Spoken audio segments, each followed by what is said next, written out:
চলুন দর্শক বন্ধুরা দেখে নিন 24 ঘন্টায় দেশে কি ঘটেছে। বিহারে মুখ্যমন্ত্রী নীতিশ কুমার সামাজিক সুরক্ষা পেনশনের পরিমাণ 400 টাকা থেকে বাড়িয়ে 1100 টাকা করার ঘোষণা দিয়েছেন। তিনি বলেন, আমি আনন্দের সঙ্গে জানাচ্ছি, জুলাই থেকে প্রবীণ বিধবা প্রতিবন্ধীরা প্রতি মাসে 1100 টাকা পাবেন। এতে রাজ্যের 1,09,00,000 লক্ষেরও মানুষ বেশি আর্থিকভাবে উপকৃত হবেন। উত্তরপ্রদেশের শহরগুলিকে সবুজ করার জন্য আরবান গ্রিন পলিসি চালু হবে। সবুজ হয়ে উঠুক উত্তরপ্রদেশের শহরগুলি। এই লক্ষ্যে সিরিগুলিতে বানানিতে স্বচ্ছ পার্ক, পকেট পার্ক তৈরি করা হবে। গ্রিন সিটি রেটিং সিস্টেম চালু হবে। 2025 থেকে 2030-এর মধ্যে এই প্রকল্প সকল শহরকে আচ্ছন্ন করবে। কলকাতার বিশ্ববিদ্যালয়ের গার্লস হোস্টেলে লোহার বিম ভেঙে পড়ে আতঙ্ক। শুক্রবার রাতে ঘটনাটি ঘটে। এক ছাত্রী বলেছেন, আমার বিপরীত দিকের বেডে বিম ভেঙে পড়ে। কর্তৃপক্ষের দাবি, সংস্কারের অভাবে বিম ভেঙে পড়েছে। উচ্চ মাধ্যমিকের সরকারি বইয়ে এবার কিউআর কোড।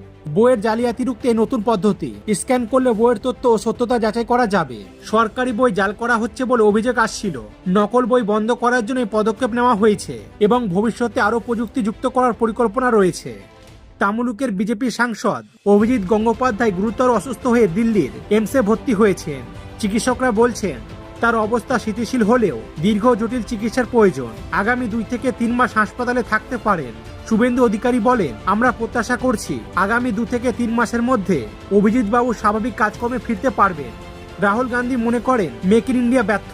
তিনি বলেন, ভারতের উৎপাদন নিচে, বেকারত্ব বাড়ছে, আর চীন থেকে আমদানি দ্বিগুণ। মোবাইল ফোন ইত্যাদি সব অ্যাসেম্বল করা হচ্ছে, কিন্তু ভারতে তৈরি করা হচ্ছে না। প্রধানমন্ত্রী শুধু স্লোগান দেন, বাস্তব সমাধান নেই।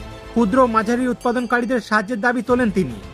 কলকাতা ও ঝাড়খণ্ডের পুলিশের যৌথ অভিযানে বেকারের একটি অনুষ্ঠান বাড়ির গুদামে অস্ত্র তৈরির কারখানা মিলেছে।